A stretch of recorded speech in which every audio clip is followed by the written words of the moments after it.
ज्योति steno typing college में आप सभी का स्वागत है बच्चों। ये आपकी अनसीन डिक्टेशन नंबर है 71, ठीक है। और इसको वेबसाइट पर भी लगा दिया गया है, वहाँ जाके टाइप कर सकते हो, पीडीएफ भी देख सकते हो, आउटलाइन वगैरह की सारी चीज़ें उपलब्ध हैं। Dictation start after 5 second. Sir, I welcome the increased allocation for irrigation. The other day I put a question and I got a reply that about rupees 500 crores are being spent in the current budget on minor irrigation schemes. But I was sorry to note that only rupees 10 lakhs have been allocated for a back state like Himachal Pradesh. I was also sorry to note that the Honorable Minister is ignorant of the condition in Himachal Pradesh. When I wanted to know the reasons for this meager allocation, he replied that tube wells cannot be dug in Himachal Pradesh.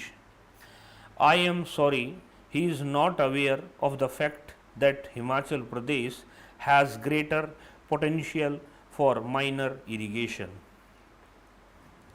It has many water channels, therefore I am not able to understand this meager allocation of rupees 10 lakhs against the total expenditure of rupees 500 crores in 1 year. So I request the minister to look into this aspect. Sir, I read an article which says that the 20-point program has generated a new spirit, a new vigor in the life of our nation. And in the present context, these directive principles of the state policy, which appeared to be dead letters of half dead letters, at least now appear very much too full of life. I would submit that the difference between what was happening before June and what is happening now is essentially that quite a number of programs were only on paper previously, and now whatever government decided today is being carried out ruthlessly, and the result is that in all sectors of the economy we have succeeded, even in exporting steel in the year 1975-76. The 30% inflationary rise in the first of 1974 has been effectively controlled. Now I would submit one more point.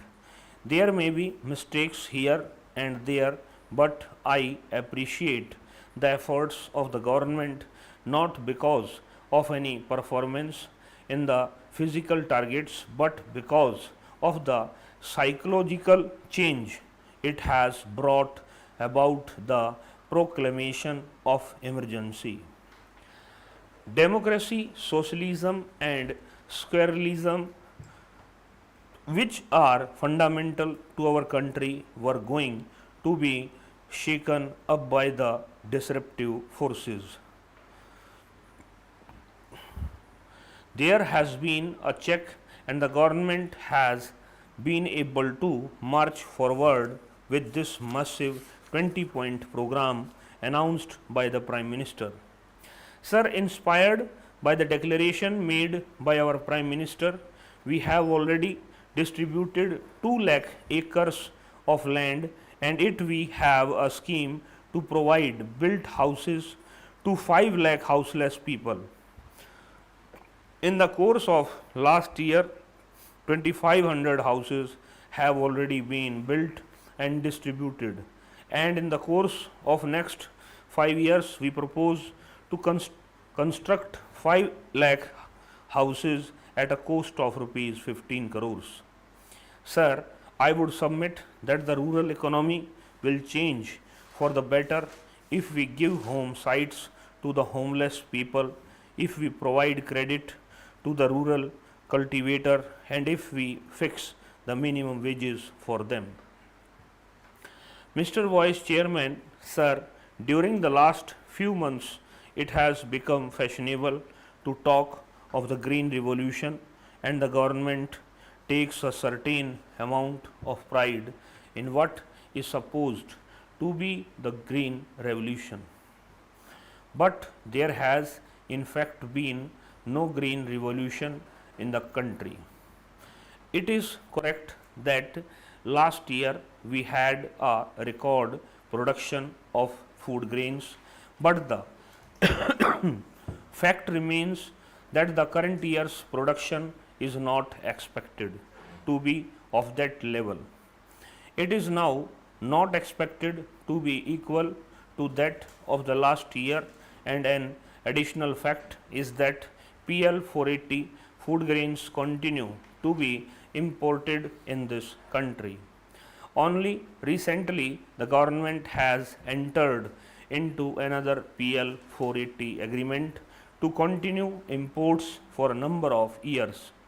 So it is obvious that the government itself is not confident of the success of what is called the green revolution. It continues to import, it continues to regulate the flow of food grains between different parts of the country. Agriculture in India remains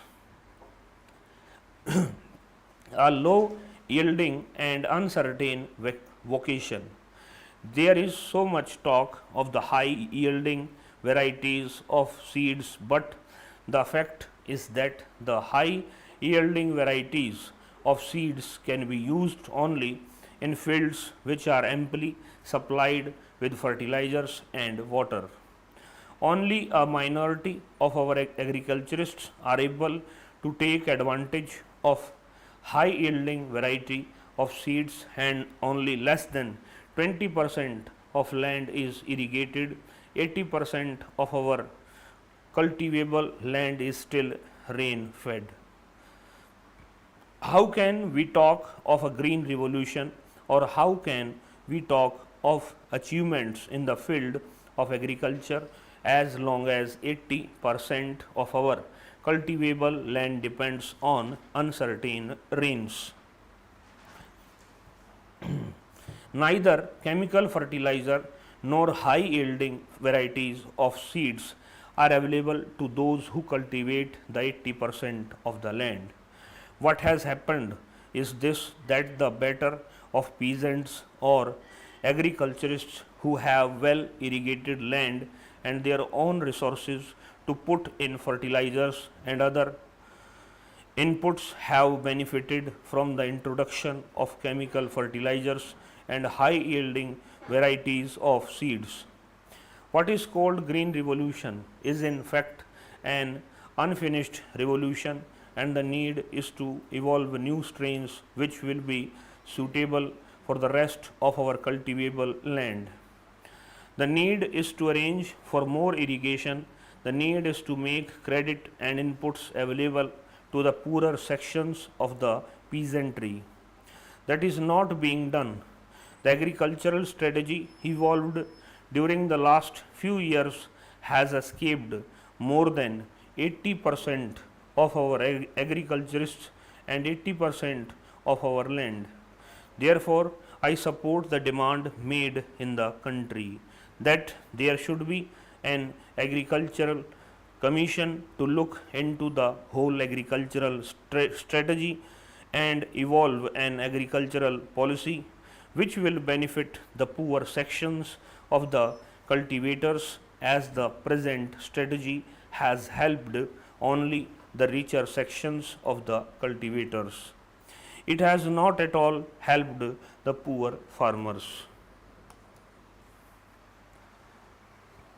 इस class में इतना ही बच्चों, नमस्कार बच्चों।